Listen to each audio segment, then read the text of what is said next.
Bismillahirrahmanirrahim. Elhamdülillahi Rabbil alamin. Hormatly musulman bir tuğanım.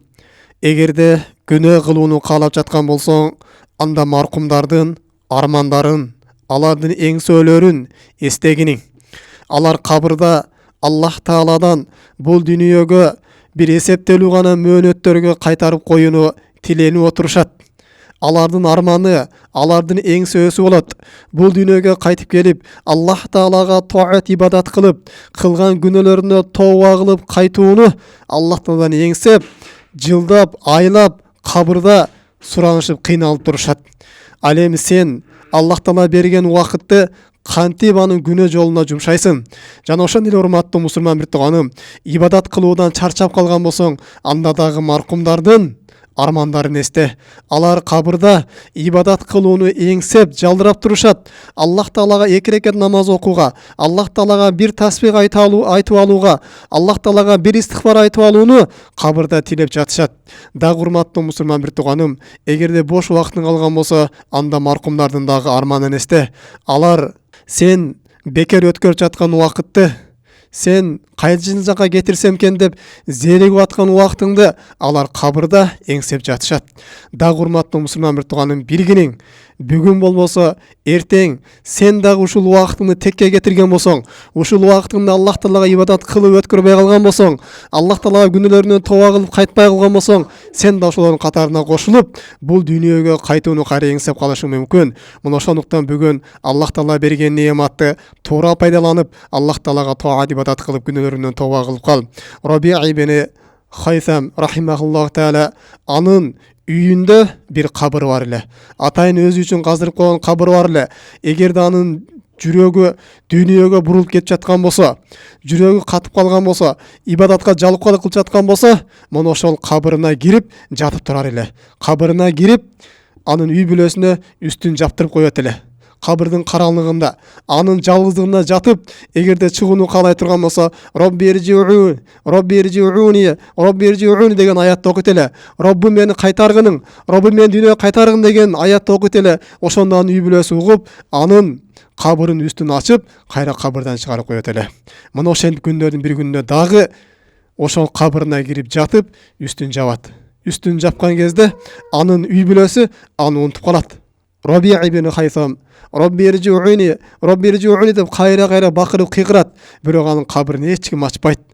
Bir нече убакыттар өткөндөн кийин аны аял угуп калып келип ачат дагы. Мына ошондо Раби ибн Хайсам кабырынан шашылып чыгып, өзүнө өзү айтат: "И'мал я Раби qabla an taqul." Раби, бул дүйнөдө убактың пайдаланып таат ибадат кылып кал. Sen ушундай күн келет. Роббиржиуни, Роббиржиуни, Аллах мен бул дүйнөгө кайтар, Аллах мен бул дүйнөгө кайтар деп кайра айтасың, бирок сен чакырыгыңа эч ким жооп бербей калган күн келет. Мына ошого чейин сен убактыңды туура пайдаланып кал дейт. Демек, урматтуу мусулман bir туганым, биз убактыбызды туура пайдаланып калайлы. Эгерде кабырларга зияратка чыккан болсоңуз, мына ошол ачык кабырга барып, өзүңүздү ошол кабырдын тардыгында, анын караңгылыгында жатканыңызды элестетип көрүңүз. Кабырыңыз караңгы, анын үстү жабылган, үстүңүзгө топурак ташталган, жаныңызда эч ким жок, ишенип аткан мал дүйнөңүз жок, ишенип аткан бала чакаңыз жок, жалгыз кабырда жатасыз. Мына ошол жерде сизге ким пайда бере алат? Ойлоп көрүңүзчү, мына ошол жерде сиздин жасаган амалыңыз гана пайда бере алат. Мына ошого өзүңүз салыштырып көрүң. Демек, амал гана пайда бере алат экен. Ошол амалдарды жасаганы, ошол солих амалдарды аткарып калганы, бүгүн сиздин мүмкүнчүлүгүңүз бар экен. Ал нерсени бүгүндөн калтырбай, кечиктирбей, Аллах Таалага көп тооба кылып, ибадаттарга байланып, убактыңызды туура пайдаланып калыңыз. Дагы урматтуу мусулман bir туганым, эгерде кандай бир жаназага катышып кала турган болсоңуз, же кабырга барып кала турган болсоңуз, ал жака барып көп сүйлөбөстөн, ал жака барып көп күлбөстөн, сиз ошол жерде жаткан маркумдардын армандарын эстеңиз. Эгерде ошолой тирилип келип кала турган болсо, кандай амалдарды жасоону эңсейт эле. Мына ошол нерсеге карап көрүңүз. Сиз өзүңүздү ошолордун катарына салып көрүңүз. Эртең да мен ушул жерге кирсем, мен кайсыл амалдарды эңсеп калам? Кайсы кылган күнөөлөрүмө мен өкүнүп калам деп өзүңүздү эсеп кысапка алып, Аллах Таалага кайрылып, ошол жерден жүрөгүңүздү жумшартып кайтыңыз. Ал жерге барган кезде ар кандай сөздөрдү сүйлөп, ал жерге барып күлө турган жер эмес, ал жерге барып тооба кыла турган жер, ал жерге барганда ошол коюлуп аткан майитке ырайым кыла турган жер. Бизден мурунку алымдар ушундай эле. Алар ошо кабырга коюлуп жаткан бир тууганын көрүп, өзүнүн атасын коюп аткандай, өзүнүн баласын коюп аткандай ушундай таасирлерин койчу эле. Алар кабырга чыкканда унчукпай отурат эле. Ошол маркумдун коюлуп аткан маркумду урматташып, акыретти эстешип, баары ыйлап, кайгы-капада кайтып келет эле. Жада калса ушундай келет.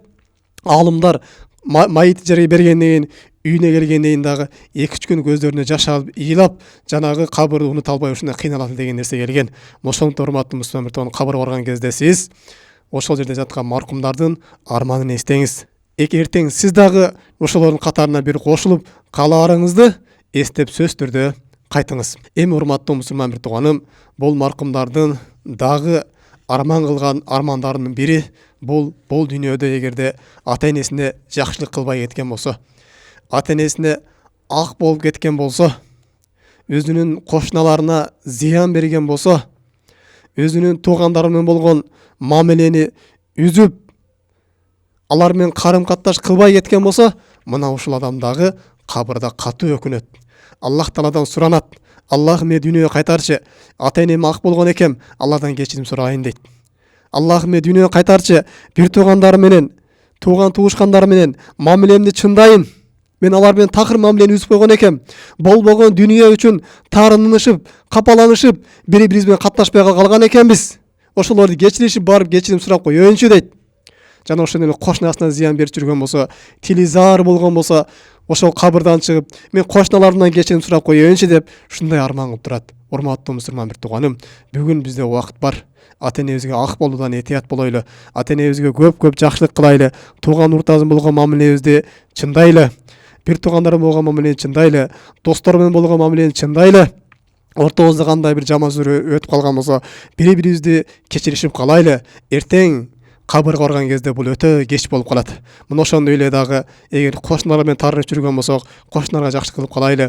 Жана ошондой эле күйөөсү аялына зыян берип жаткан болсо, бул нерседен тооба кылып калсын. Же аял күйөөсүнө таарынып жүргөн болсо, анын бир айткандарын кылбай кыйнап жүргөн болсо, bundan tawba кылып кайтып калыш керек. Албетте, маркум ата энеге болгон жакшылыктын сооптун көргөн кезде өкүнөт.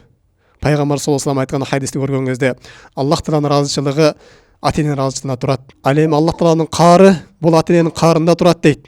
Эгер ата энесинин каарын алып кеткен болсо, эртең Аллах Тааланын каарына жолуккан кезде ата энесине ушундай жакшылык кылгысы келип калат. Кылган иштерин баарын өкүнөт. Жана ошондой эле Пайгамбар саллаллаху алейхи ва саллям дагы айтат: "Ла ядхулул жанна акун." Ата энесине ак болгон адам бейишке кире албайт дейт. Ата энесине ак болгон адамга бул кабырда эле азап башталат. Кабыр бул жакта турсун, бул дүйнөдө эле азап башталат. Пайгамбар саллаллаху алейхи ва саллям айтат: "Бардык күнөөлөр кыямат күнүндө азабын чегет" дейт. Бир гана ата энеге ак болгондун күнөөсү бул дүйнөдө шаштырылып эртелетип берилет дейт. Жана да ушундай келет, кимде ким ата энесине ак болгон болсо, ата энесин сөккөн болсо дейт, анын кабырына дозоктон мына ушундай оттун чачырандылар чачырап турат, кандай эле жамгыр жааган сыяктуу дейт. Тамчылап анын кабырына дозоктон оттор ушундай чачмаланып, от болуп турат дейт. Урматтуу мусулман бир тууганым, бул ата эне бейиштин ачкычы. Бейиш бул энелердин кадамынын астында, бейиш бул атаңыздын алдында, бейиш бул атаңыздын ыраазычылыгында, бейиш бул апаңыздын ыраазычылыгында. Эгер аларды жок кылып алган болсоңуз, сиз бейиштин ачкысынан курулган болоңуз. Эгерде көзү тирүү кезинде аларга жакшылык кыла албай калган болсоңуз, алардын көзү өткөн кезинен дагы алардын артынан жакшылык кылып туруңуз. Көзү тирүү кезинде кандай жакшылык кылууну каалайт элеңиз, алардын көзү өткөндөн кийин дагы сиздин жакшылыгыңызга мына ошондой муктаж. Алардын атынан садака жарыя кылып коюңуз. Алардын атынан башка бирөөлөрдөн умра кылдырыңыз. Алардын атынан элдерге пайдалуу бир иш кылып коюңуз. Алардын атынан Куран таратыңыз. Алардын атынан медреселерге жардам бериңиз. Алардын атынан жетим жесирлерге жардам бериңиз. Жана башка ушундай жакшы иштерди кыла турган болсоңуз, алардын тирүү кезинде кандай жакшылык кылган болсоңуз, мына ошого эле барабар болуп эсептелинет. Жана ошондой эле урматтуу мусулман бир тууганым, өзүңүздүн бир тууганыңыз болгон болсо дагы, өзүнүн агаңыз, иниңиз болгон болсо дагы, буларга дагы артынан жакшылык кылып тура турган болсоңуз, сөзсүз түрдө сиздин жакшылыгыңыз аларга жетип барат. Андан кийин өкүнгөн нерсе бул өзүнүн тууган уруттарынан болгон карым катнашты үзүп койгон болсо, бул адамда катуу өкүнөт. Анткени Пайгамбар бир хадисинде ла ядхулу жанната катир рахим, бир тууган менен болгон мамилени үзүп койгон адам бул бейишке кирбейт деп айтат. Бул кабырда эле бейиштин жытын жыттабайт дейт. Мына ушул тууган урук менен болбогон нерсени талашып, мамилесин үзүп, тарынышкандыгы үчүн кабырга барганда катуу өкүнүп калат. Бул дүйнөгө кайтып, ушул мамилени чындагысы келет. Бир кучактап кечирим сурагысы келет. Колундагы бардык нерсени ошо бир тууганына берип койгусу келет. Кандай байлык болгон болсо, ошонун баарын берип, ошонун ыраазычылыгын алгысы келет. Бирок урматтуу мусулман бир тууганын кабырга барган кезде бул кеч болуп калат. Мына ушундай күн келелектен алдын биз бир туугандарыбызды сыйлап калайлы. Тууган уруктарыбызды сыйлап калайлы. Андан кийин өкмөн нерсеси бул, эгер кошунасына зыян берген болсо, буга да кабырда азап болот.